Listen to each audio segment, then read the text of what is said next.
Hey guys, and welcome to the next episode of Learning Asprite. I hope you guys enjoyed the last couple episodes. I had a very good feeling about this one. I had a really good idea, and as you can see, I started with doing my color palette to the left there.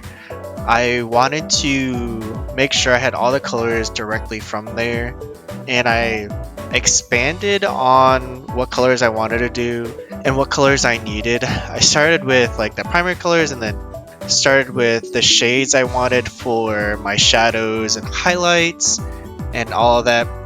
I kind of later on could not find some of the tools of resizing and reshaping, but I eventually found them. Later on in the video, you'll see I start to get a little bit better at making these sprites, and I'm starting to get better and faster at learning my keys, learning where everything is, the framing, the layers, the amount of frames I had, and it's been really nice. I actually did this way faster than my other two episode projects, and it turned out pretty well. I think this is actually one of the projects where I had a lot of moving pieces, and finalizing and detailing came to different parts of the sprite needing small adjustments at every frame. But we continued on, and we actually felt like I did a lot of progress, and this project turned out well.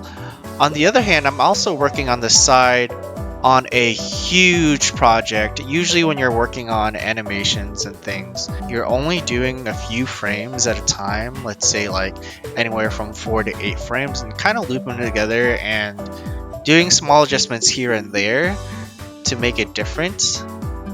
With this big project, I am currently doing a whole 5-second animation, which doesn't seem like much, but it, at the end of the day, it is a lot of work to even just get like 1 second of animation through. That is not just a loop animation.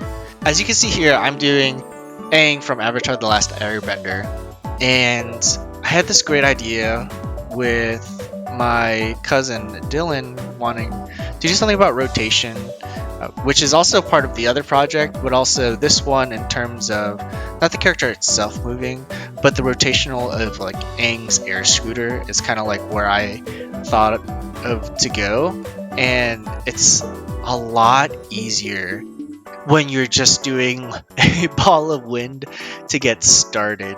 As you can see, I created my layers, and the idle animation for here is actually, in my opinion, one of the smoothest I've done so far. I specifically picked like what joints I wanted to go up and down, like what parts of the body seemed like it would go up and down in a movement, and where he would kind of stabilize his body. The air scooter was kind of a little bit of a problem, but I figured it out at the end. The air itself wasn't too hard. As you know, the air is not really visible to the naked eye, so they kind of animate it and show like where the air is. I wanted to animate it where it's transparent, so it goes through and you can see through like Aang's foot there. And I did this in an 8-frame animation, so it doesn't seem like it's like swirling horrendously in a way that is like not very pleasing to the eye, I guess. Because if you do it in like 3 or 4 frames, it kind of just looks like a mesh of not moving. Like you see the same 4 frames over. So I wanted to do double that. I wanted to do 8 frames for the air scooter. And I do a little bit more detailing at the end off camera, because I just kind of noticed some things that were off.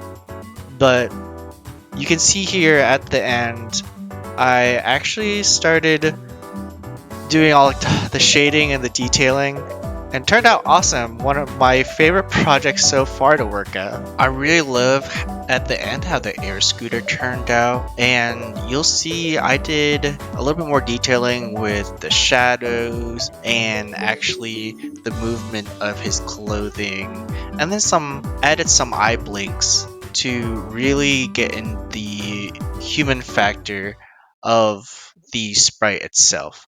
And this is how he turned out. I hope you guys enjoyed the episode, and we'll see you guys next time. Hey!